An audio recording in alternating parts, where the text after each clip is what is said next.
다시 제자리에 올지언정 돈은 흘러가게 돼 있대요. 돈에 이름이 붙여진 게 돌고 돌아 돈이다 라는 얘기를 하시는데, 돈복이 없어, 나는 이런 횡재수도 없어, 이런데 이 돈이 들어왔을 때 내가 어떻게 쓰고 이 돈이 왔을 때 내가 어떻게 해야겠다라는 나만의 돈을 받아들이는 자세가 가장 중요하거든요.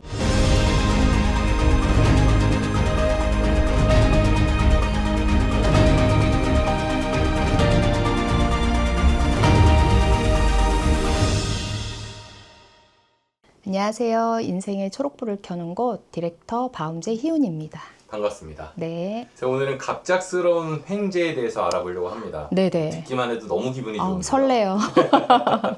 로또처럼 내 그릇보다 큰 돈이 갑자기 들어왔을 때 감당을 못하면 오히려 화가 되기도 하나요? 그럼요.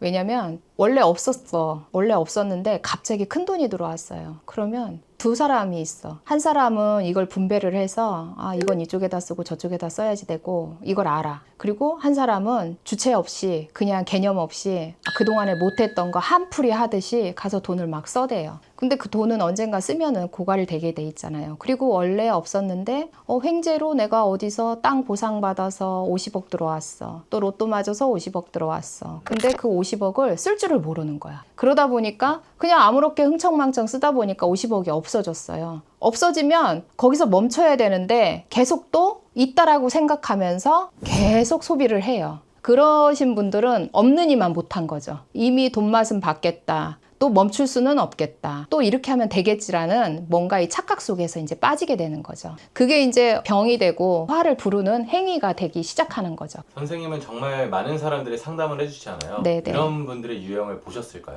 많이 봤어요. 아이고. 로또 맞아서 성공하신 분도 있었고 이렇게 흥청망청 하다가 오히려 더 빚을 더 떠안으신 분들을 봤거든요. 정말 이 현명하신 분은 소리 소문 없이 그 돈을 지키려고 노력하시더라고요. 땀 흘리지 않고 얻은 큰 돈의 기운을 다치지 않고 끝까지 잘 지켜내려면 네. 어떠한 태도가 필요할까요? 일단 돈은 제자리에 있다고 안 하더라고요. 아무리 돈의 자리가 있다 해도 그 돈은 돌고 돌아서 다시 제자리에 올지언정 돈은 흘러가게 돼 있대요. 그래서 돈이라고 하더라고요. 돈에 이름이 붙여진 게 돌고 돌아 돈이다 라는 얘기를 하시는데, 가끔 나는 돈이 없어, 또는 돈복이 없어, 나는 이런 횡재수도 없어, 이런데 일단 내가 언젠가는 이 돈을 맞이했을 때의 이 자세, 이 돈이 들어왔을 때 내가 어떻게 쓰고 이 돈이 왔을 때 내가 어떻게 해야겠다라는 나만의 돈을 받아들이는 자세가 가장 중요하거든요. 이 준비되지 않은 자에게 돈이 와버리면 주체를 못해. 그러니까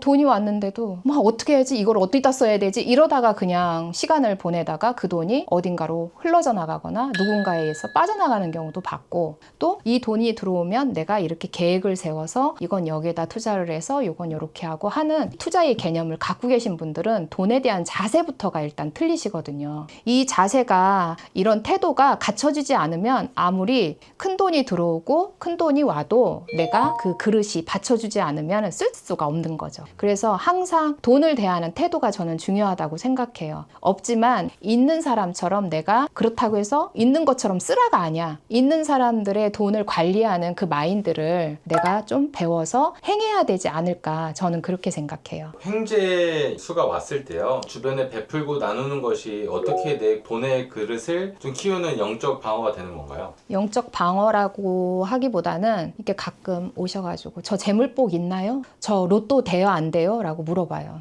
로또는 없어 이러면은 누구는 그런 것도 있던데 그럼 저는 재물복 없어요? 근데 그 사람은 재물복을 이미 누리고 있어요. 근데 몰라요, 본인이 재물복이 있다는 걸. 왜냐면 요만한 그릇이야. 그 사람 자체가 돈의 그릇이 종재기야. 근데 본인은 세수대야만큼 돈이 들어오길 바라는 거예요. 그러면 종재기에다 아무리 돈을 담아도 나머지는 다 없어지겠죠? 그죠? 흩어져 나가죠. 그러니까 그 종재기인 사람은 내가 돈이 없다라고 생각할 수밖에 없어요. 근데 그릇은 이만한 세수대야인데 종재기만큼 돈이 있어. 이분들은 또 없다고 생각하는 거야. 나는 왜 돈복이 없어요? 일단 그릇이 크면 언젠가는 그 그릇은 채워지기 마련이에요. 근데 채워질 때까지 과정이라는 게 있거든요. 돈이 어느 날 모여서 왜 우리가 종잣돈이라고 얘기하고 또 흔히 말하는 요즘 젊은 친구들 시드머니라고도 얘기하고 이 돈은 내가 죽을 때까지 안 건드리겠다라는 본인만의 소신이 있는 사람들은 큰 돈을 벌 수가 있어요. 그리고 한번 실패해서 크게 돈을 잃어보신 분들은 그게 초석이 돼서 아 다음번에 내가 이렇게 돈 관리를 하면 이렇게 되는구나라는 그 결과가 통계치에 나와 있어요. 그래서 그분들은 돈이 어떻게 해야 내가 만들어지고 또 나가는지 내 그릇이 어느 정도인지를 일단 파악을 하고 계세요. 그래서 가끔 제가 대표님들 이렇게 보다 보면 왜 안 키우세요? 돈 더 벌 수 있는데 이러면 내 그릇은 그게 안 돼. 그게 안 돼요 선생님. 나는 요만큼만 했을 때 내가 딱 벌 수 있고 더 이상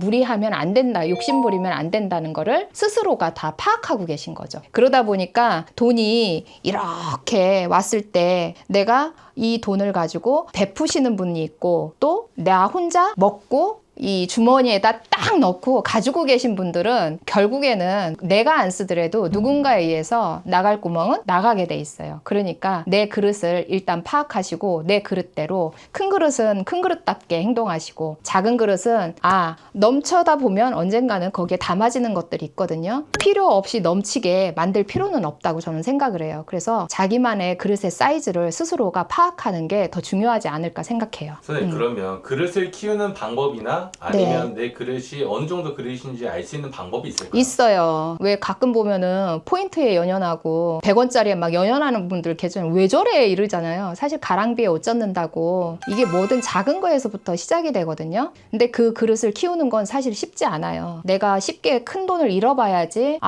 어떤 분들은 돈이 늘 있다가 없으면 못 견디는 분이 계세요. 근데 늘 없었던 분들은 돈이 있어도 이게 당황하거나 절대 어떻게 하지를 못해요. 그걸 지키려고 더 안간힘을 쓰시거든요. 근데 그 그릇을 키우는 거는 내가 할 수 있는 부분이 아닐 수 있어요. 가끔 우리 궁합이라고 하잖아요.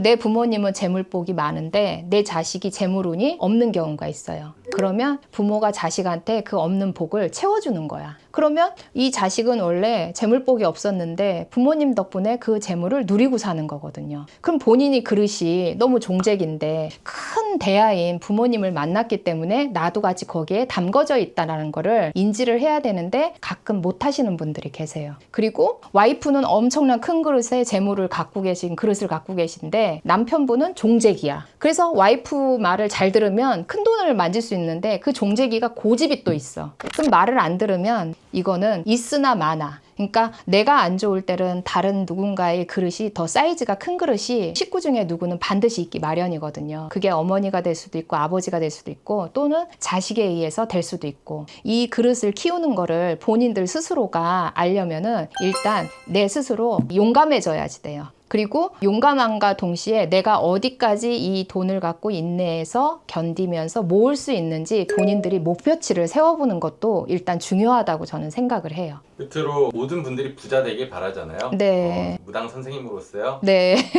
기운 한번 넣어주십시오.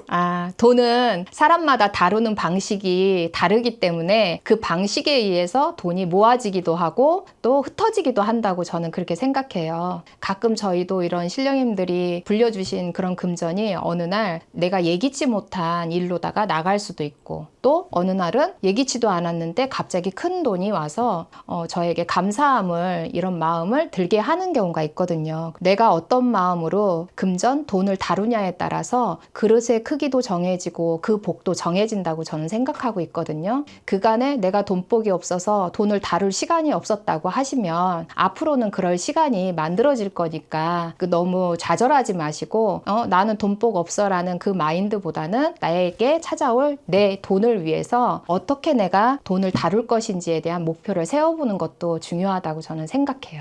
감사합니다.